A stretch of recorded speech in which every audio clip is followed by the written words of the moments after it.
রাজধানীর তেজকুনিপাড়ায় বলৎকার চেষ্টার অভিযোগে এক মাদ্রাসা শিক্ষককে আটক করেছে পুলিশ।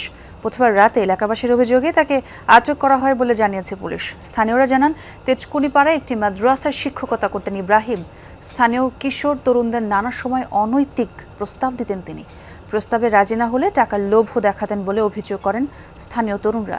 বুধবার এক কিশোরকে জোরপূর্বক বলৎকার চেষ্টার অভিযোগে তার বাসা ঘেরাও করে পুলিশে খবর দেয় এলাকাবাসী।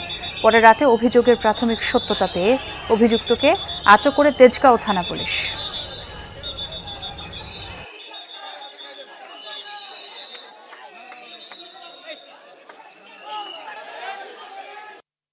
সে তো গড়তালা মাইরা বসে রয়েছে।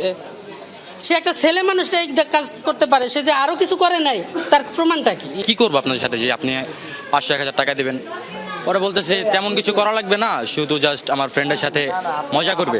এটা হচ্ছে বলৎকারের অভিযোগে, যদি অ্যাটেম্প্ট হয়েছে, বলৎকার হয় নাই, ঠিক আছে। আমাদের কাছে প্রাথমিকভাবে আবহাওয়া এমন বোঝা যাচ্ছে যে এই ঘটনাটা সত্যতা থাকতে পারে। বিষয় তদন্ত হবে, আমার সিনিয়ররা আসবে, বিষয় বলবে। এই অভিযোগের ভিত্তিতে আমরা নিয়ে যাচ্ছি।